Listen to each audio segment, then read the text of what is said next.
Привет, друзья! Приветствую вас на своем канале. Сегодня у нас очередные повезушки.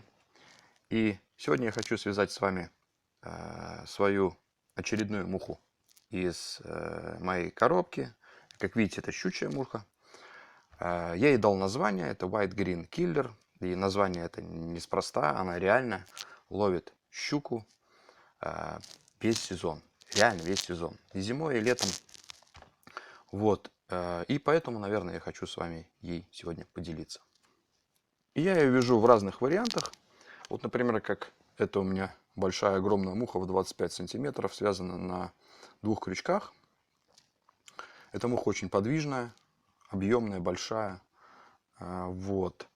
Или как вариант, вот эта муха связана на офсетном крючке. Она предназначена для ловли у дна. И для ловли в заросших водоемов, да, то есть меньше цепляется. Но сегодня мы свяжем муху на простом щучьем крючке 6.0. Вот. Ну что, давайте приступим. И по мере вязания я буду вам рассказывать, как я вяжу, и показывать материалы. Давайте приступаем. Вязание щучьих мушек, думаю, не надо мельчить, поэтому не надо опускаться ниже крючка 2.0. Ведь муха в 12-15 сантиметров это самое то нашей зубастой. Да, эта муха немного сложна в вязании и требует каких-никаких материалов, но она реально ловит всегда и везде. Согласен, проще обмотать кролика вокруг крючка и ловить на 10-сантиметровую муху. Может, так и надо в начале пути. Но это со временем пройдет, и вы, наверное, захотите связать что-то свое и найти именно свой ключик к аппетиту зубастой. И понятно, что использованные мной материалы можно заменить любыми, более или менее подходящими материалами. Потому что мушку всегда можно сделать мягче или жестче, объемней или с узким профилем. Это, конечно, решать вам. Мой вариант – это мой вариант.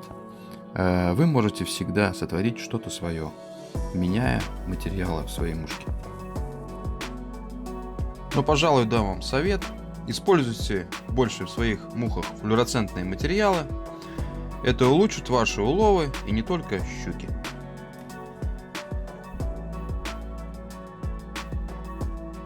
И, конечно, связанная муха, во-первых, должна нравиться вам, а потом уже рыбе. Поэтому закосячили, смятение, сомнения смело срезайте. Вяжите заново, потому как каждый последующий раз будет получаться лучше. Вот увидите. Потому что только так вы научитесь вязать правильно. Я, наверное, не буду гундеть. Перевяжите так, да этак. Это и так все видно в видео. Но еще один совет я вам дам. После каждого уложенного материала лакируйте монтажку.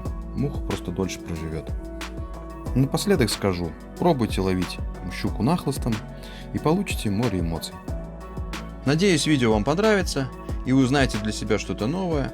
Так что общаемся, комментируем и не забываем, конечно, подписаться на канал. Пока-пока, до нового видео.